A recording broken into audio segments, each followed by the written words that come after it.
پڑتا. میرے اللہ نے تارے بنائے بغیر ستاروں کے, آپ پانی بنایا بغیر پانی کے, پرندے بنائے, مجھے گھوڑے کی ضرورت پڑی, میں نے گھوڑے اور گھوڑی کو ملایا, اس سے گھوڑا پیدا ہوا. میرے اللہ نے پہلے گھوڑے کو بن گھوڑے کے بنایا, پہلی گھوڑی کو بن گھوڑی کے بنایا.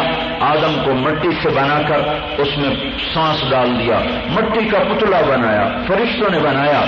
اور 40 سال ایسے پڑے ہیں, 40 سال. اللہ تعالیٰ نے کہا روح ڈالو, ناک میں روح داخل ہوئی. ناک میں جیسے جیسے روح داخل ہوتی تھی اتنا حصہ گوشت بن جاتا تھا, باقی حصہ مٹی تھا. ناک میں روح داخل ہوئی تو یہ گوشت بن گیا, ہڈی بن گیا, یہ مٹی.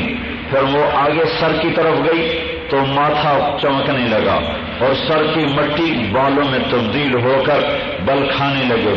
پھر روح چہرے کی طرف آئی تو مٹی کے گال گوشت کے گال بن گئے, ہونٹ پھڑکنے لگے, دانت چمکنے لگے. اور آدم علیہ السلام کی داڑھی کوئی نہیں تھی, جنت والے تھی, جنت کی شکل. جنت جنہوں نے یہاں نہیں رکھی ان کو آگے کہیں رکھنی پڑ گئی تو پتہ نہیں. باقی جنت میں داڑھی کوئی نہیں ہے, جنت میں ہر انسان داڑھی کے بغیر جائے گا. یہاں حکم دیا, وہاں چھٹی دے دی. تو جب روح نکل کر گردن تک آئی, گردن تک, تو گردن تک سارا تن, سارا جسم, سارا وہ وجود گوشت پوست اور نیچے مٹی. جب یہاں تک روح پہنچی تو آدم علیہ السلام نے ایک طرف سیدھی طرف دیکھا, پھر الٹی طرف دیکھا, ایسے بھی دیکھا, ایسے بھی دیکھا, اور نیچے مٹی ہے. پھر روح نیچے اترنا شروع ہوئی, ہاتھوں میں گئی, ہاتھ حرکت میں آ گئے. پھر وہ جسم میں گزرتی ہوئی کمر تک روح پہنچی تو آدم علیہ السلام اٹھ کے بیٹھ گئے.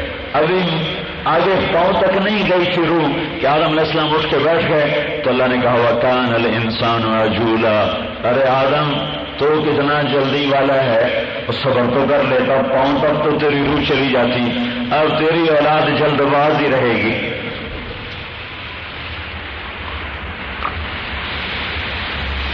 بیٹھے ہوئے نیچے مٹی, اوپر گوشت, اوپر پورا جسم.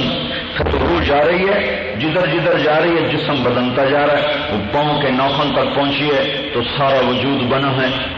یہ میرا اللہ ہے جو مٹی سے مٹی پر تجلی ڈالی انسان بنا دیا.